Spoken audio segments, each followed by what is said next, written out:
Who sits atop the very first Locked On Pac-12 power rankings? Well, let's find out.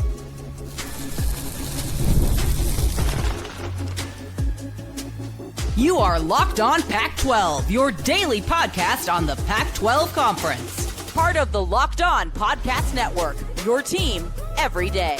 Yes, welcome on in Locked On Pac-12. I'm your host, Christian Rauh, and on today's episode, we're going to talk about Maxwell Award watch list. We're going to talk about multiple players in the Pac-12 getting acknowledgement, the latest on the Protect College Sports Act. But first, I promised you it's coming on the very first Monday of the month. That's right.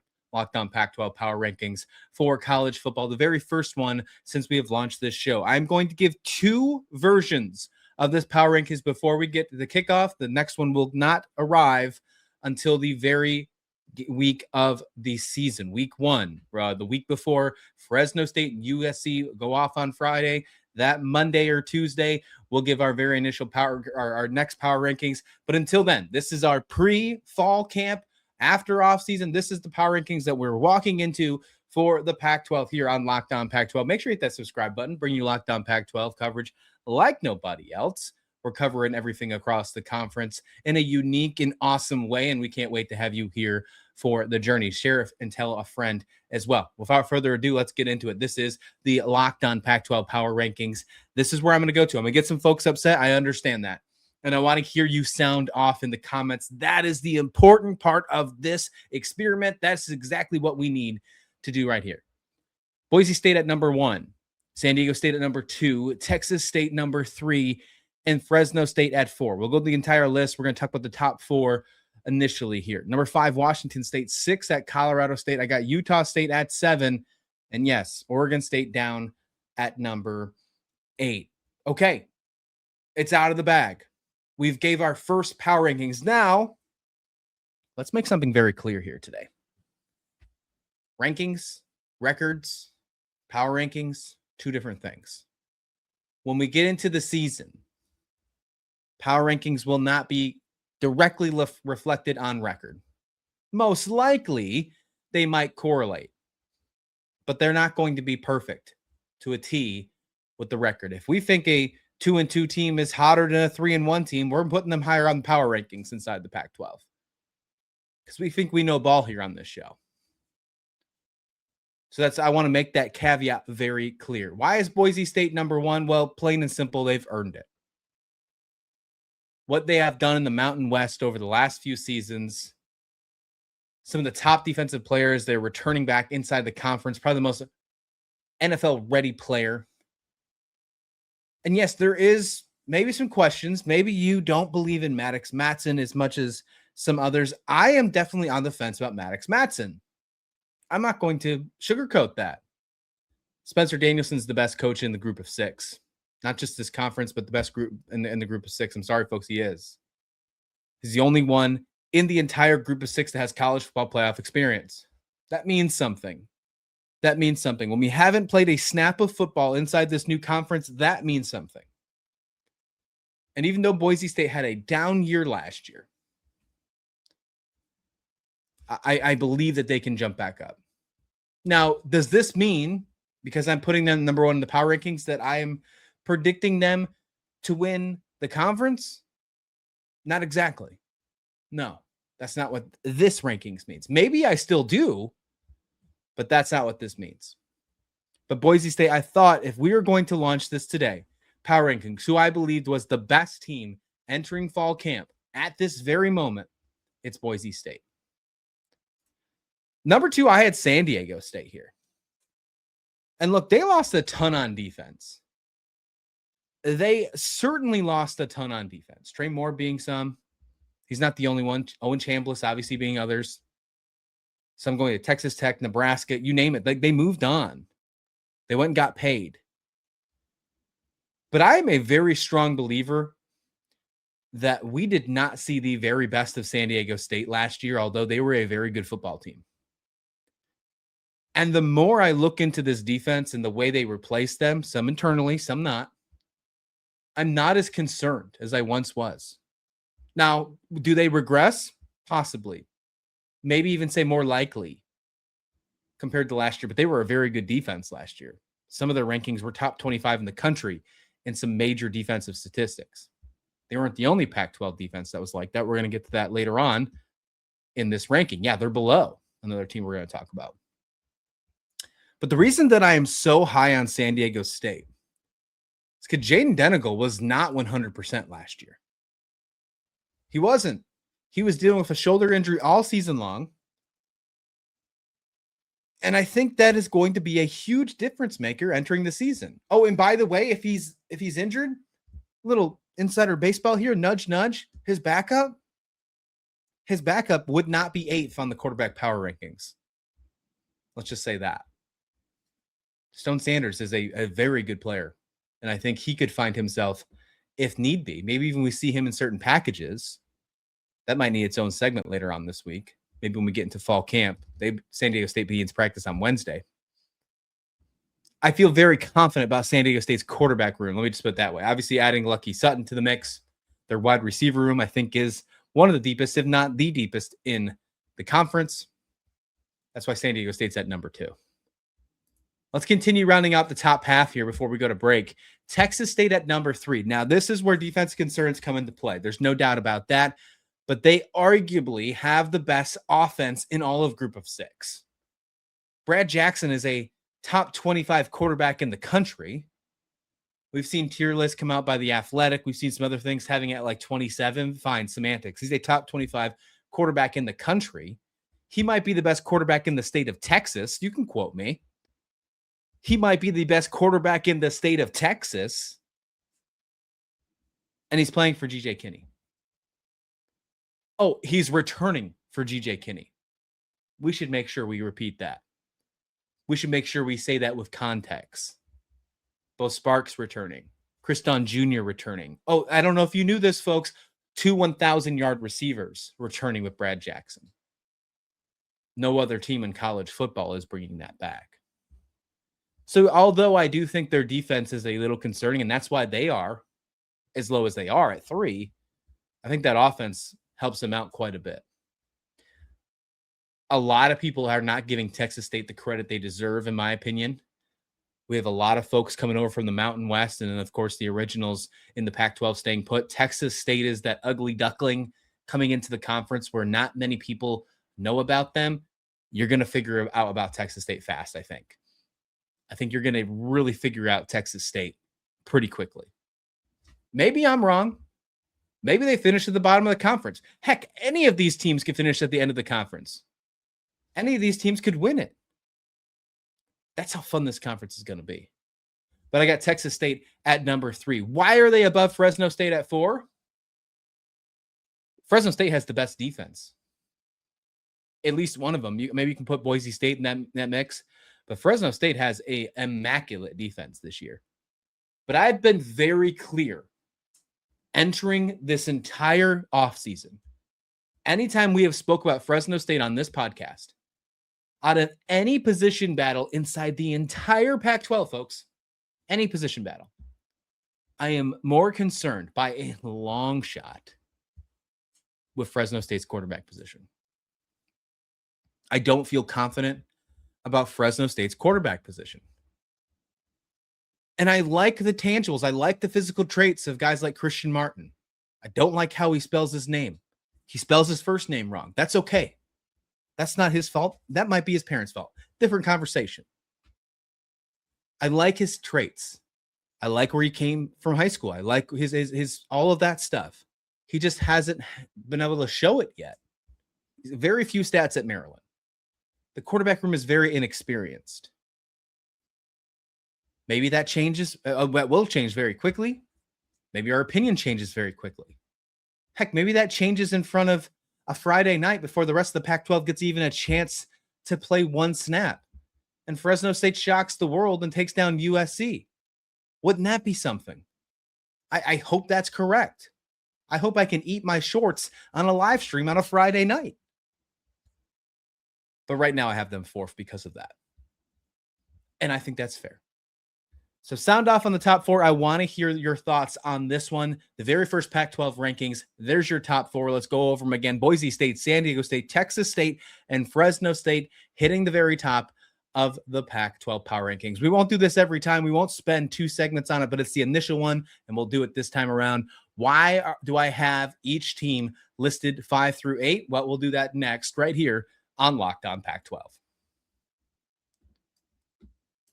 But first, folks, this episode of Locked On Pac-12 is brought to you by our friends at FanDuel. That's right, baseball fans. If you think you know who's hitting a homer today, well, FanDuel is giving you a free chance to call your shot with daily dingers. It's easy to play. Just make your free pick for who you think will hit a home run in the game. And if you're right, you'll receive a profit boost to use on your next bet for a chance at extra winnings. Best of all, you can make a free pick every day throughout the MLB season. Perfect opportunity. With the MLB trade deadline just passing earlier today, you have an opportunity to say, hey, maybe we'll see somebody step up. Somebody's mad they didn't get traded. Somebody's going to prove a point that they were sticking around with their old team, or maybe a newbie hops on in and starts it strong for their new squad. That could be a fun one if you want to play daily dingers. It's another fun way to stay engaged with every day's games, whether you're following your favorite team or keeping an eye on matchups across the league. Every game has someone capable of going deep. We all know that. Now it's your chance to make your prediction before first pitch. So if you're ready to play your game today, join all the action on FanDuel.com. That's FanDuel.com to play daily dingers and make your free pick on who's hitting a homer. Play ball and swing for the fences on FanDuel. It's the official partner of MLB. All right, let's get back into this. The big reason of the day, the Super Monday of August here. We are just a couple days from fall camp. If you cannot tell, if you're an everydayer of this show, and you're like, man, how much energy does Christian have today? Well, one, surprisingly not much. I've been up for a very long time. Had a crazy flight, crazy air travel weekend. I've been out and traveling. You saw my last episode with my crazy, terrible audio. Don't worry, we're back, folks. We're in the studio. We're in the Locked On Pac-12 studio here, but it's been crazy. But I'm wide awake. Let's rock and roll. We're talking Pac-12 ball right here. And the reason we want to do that, we're going to talk the back end of these power rankings. Coming in at number 5 is Washington State. I had a really hard time putting some of these towards the bottom, because when I put them there, I was like, they don't feel like a bottom team, but I couldn't put myself above the next because I had my reasons, which I mentioned in the first segment. Washington State feels like a team that is a borderline bowl team entering the season. We've seen it happen with Coach Dicker. We saw it happen with Coach Rogers. Now we can see it potentially happen with Kirby Moore in year 1. That makes sense. Entering the season, that has kind of been the narrative and the expectations, and really what we have seen, maybe I should say assumptions, over the last couple seasons for Washington State. I don't think Washington State is getting enough credit. Maybe I'm not even doing it myself by putting them 5th right here. I think they brought back a ton of players, a lot more than we're giving credit for. Usually when we see a coach leave for a different job, in this case, jumping up into the Big 12, going into a power conference spot in Iowa State, and you think, oh yeah, a lot of players are following him. That wasn't necessarily the case. Some did. Let's not squash that moment. But a lot stuck around, including some of the key weapons inside the offense, the running back room. Kirby Voorhees, which I think has an opportunity to be a breakout player this year. There's a lot of really good spots. I think the defense is very underrated this year, including the linebacker room, including the defensive front. I think the defensive front is actually a very impressive unit. We'll see if we can figure that out early, right on that standalone Sunday in the Apple Cup game against the Huskies. But I do like this squad. I think they are put together very nicely. I think the Trent Bray hire is very underrated for him just to focus back on defense. Oregon State fans know what that's like when Trent Bray only has to worry about defense and not be a head coach. He's doing that now in his hometown of Pullman. And I think Kirby Moore is a very offensive-minded, successful offensive-minded coach. I don't want to say offensive mastermind. It's too early to say that. But I think he could creep that way if things are in the right direction. The reason I have them 5th is obviously there's the glaring question marks on who will be the quarterback. Now, I am not as concerned at the quarterback position as Fresno State, although I do have Fresno State above them. Fresno State's defense clears. So that's why we had them higher in the power ranking. Caden Pinnock, I think, is the quarterback for Washington State. Really like what he did in the FCS last year, Big Sky Freshman of the Year. We just need that little bit more of a solid case. Power rankings, this is the team that I think could be a dark horse in the conference this year, no doubt. Colorado State at 6. This was tough. These last 3 were very tough, and I want to make it very clear that I think any of these three teams could be switched. Whether you like that the conversation or not, I think any of these last three could be switched. And I think I could see an argument for it. The reason I gave Colorado State number 6, and you might not like this, but Jim Mora, what he did at UConn and what he did to turn around a program about football that nobody cares about, and then Colorado State with the money they're bringing in, the transfers that they've already brought in, what we're going to see on that offensive side, a very underrated running back room, Haas Haney, who was a starter for a Big 12 school before getting injured, Juice Farine, who's probably going to be the best tight end in the conference.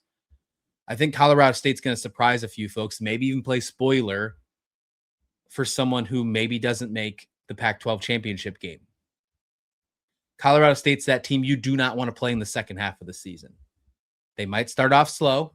We'll see what happens there. But I really do like the direction that Jim Mora can take a program. And what we are seeing from Colorado State right now, what we are seeing from the buy-in, not just the players, not just the coaches, but the organization, the university, the fans, the boosters, you name it, everybody is on one mission. And I'm not saying that's not the same case everywhere else, but it's showing in a big way in Fort Collins. And that's why they're higher, in my opinion, on the other two. Utah State really loved their defense. I think their defense is going to hold them up. And under Bronco Mendenhall, he's only missed a bowl game, I think, once in his entire career. So having him this low is definitely something is probably a shot at. There's no doubt about it. Utah State fans probably going to hate this, probably going to get a comment saying, keep doubting us.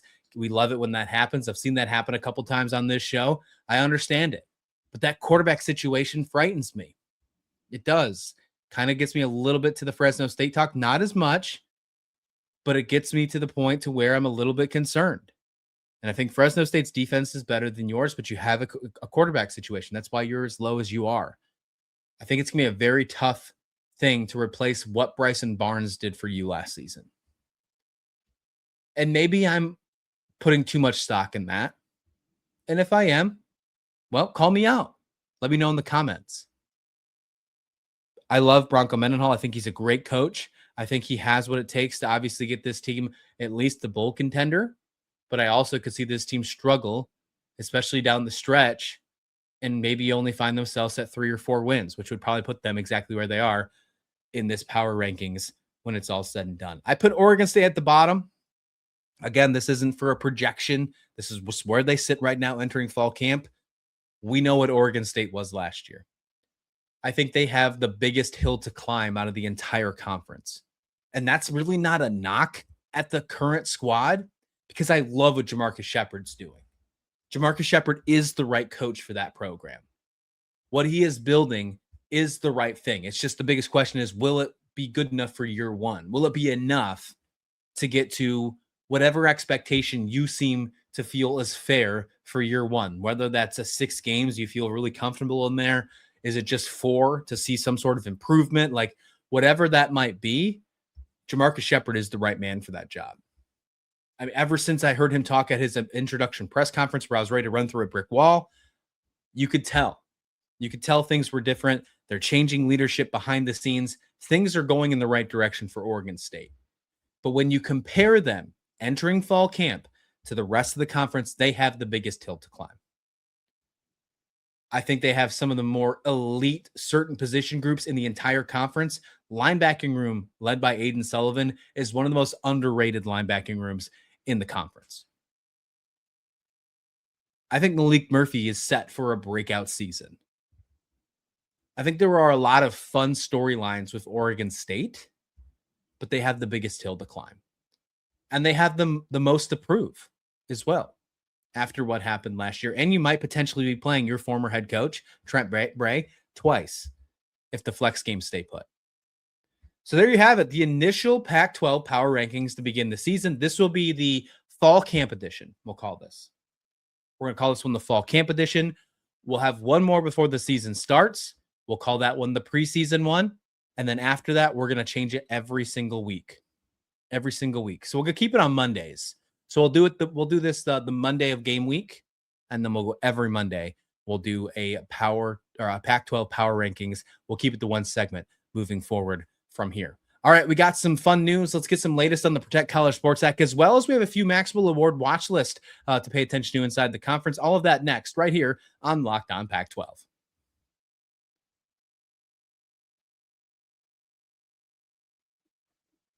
All right, final few minutes here on Locked On Pac-12. Thank you so much for listening or watching wherever you are. If you haven't already, hit that subscribe button. We just surpassed 1,500 subscribers on YouTube, so thank you so much. We are going to grow and continue to grow here all the way up to the season and then continuing on. We are not going anywhere, folks, and just wait till fall camp starts.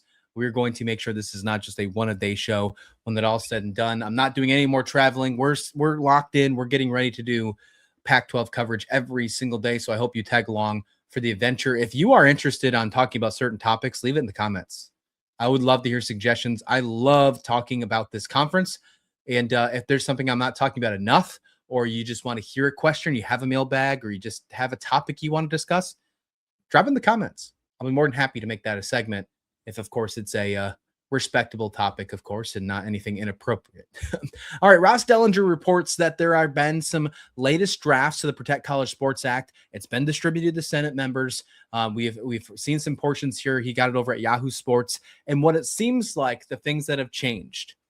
So we're still waiting on a vote. We'll see if it happens before the season. Right now, it's kind of in limbo. Whether you agree with it or disagree with it, this is obviously something that is very important for college athletics.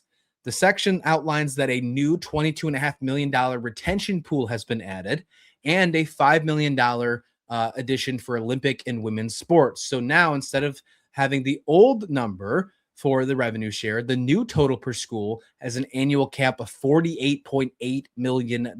Ross Dellinger did put a little caveat there saying that most within the industry believe that at least 15 or up to even 30 programs are already spending that on athletes. So this could even the playing field a little bit, or that means that 15 and 30 go a little bit higher. We'll see what that means across the board. The 19, this is a big one, I think, for the Pac-12. The power leagues are still capped at 19 schools. And if the power conference programs want to move to another power conference, they have to be an independent for 5 years. So if this gets approved, this is, I think, is a very good thing for Pac-12 member schools that want to take that step up into the power conferences. Not a good move for Pac-12 conference as a whole. If, let's use just Boise State as an example, if Boise State wants to go to the Big 12 and Boise State moves to the Big 12, they can do that without having to go 5 years independent. Unlike if a team from the ACC wanted to do that. They become a lot more enticing to some of those power conference schools. Not going to use Oregon State, Washington State, whatever. I use Boise State for the example, folks. Don't get me on that. Don't read too hard into that one. So that's something to pay attention to. Now, this also, I think, is tough for the Pac-12 because that means that the other power conferences are going to try and push for those group of 6 schools to get to their power conferences to reach the 19 first, meaning that as Teresa Gould and the rest of the Pac-12 are trying to build more schools in the conference, they have a lot more competition. So, the American Conference, where there's already been some communication of the past, the Memphises, the UTSAs, the Tulanes of the world.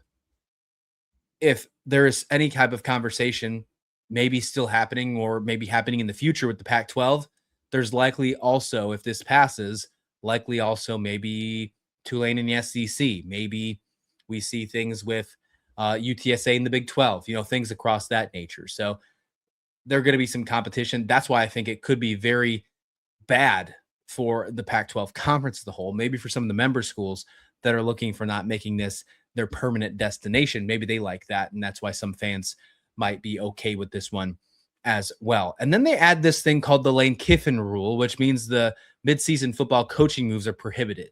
So you can't just leave in the middle of the season like we saw Lane Kiffin do. A penalty for a coach leaving his team midseason is a season-long suspension the following year. I like that. The Lane Kiffin drama was terrible.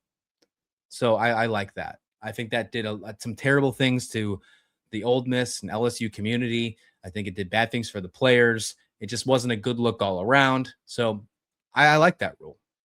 Also says that national championship game can't be played no later than January 8th. Protects the window in which Army Navy plays. A window, not the actual date, just a window, which is fine. And then it sounds like they're adding a federal grant program for historic Black colleges, HBCUs, as well. So that's what the additions are. We'll see if it passes. Yeah, I think there's still a lot of directions in each way of who supports it, who doesn't. It's leaning more towards support now. We'll see if things work in that direction. All right, to finish up this show, Maxwell Award watch list. 4 Pac-12 players got on the list. We have 2 quarterbacks, 2 running backs that made themselves on it. Now the Maxwell Award list is 81 players that are seen to basically be seen the College Football Player of the Year. That is what the Maxwell Award is.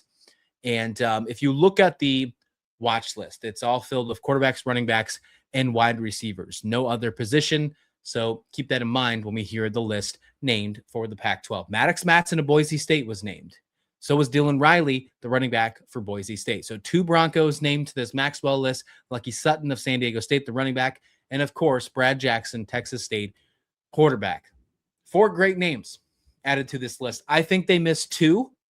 I think there was 2 egregious misses, I should say. I think you could make an argument for many more, but I think they missed 2. I think they missed Bo Sparks, the wide receiver for Texas State, obviously, 1,000-yard receiver. You could even probably put Chris Don in that mix as well, but Bo Sparks obviously is the wide receiver 1 in that conversation.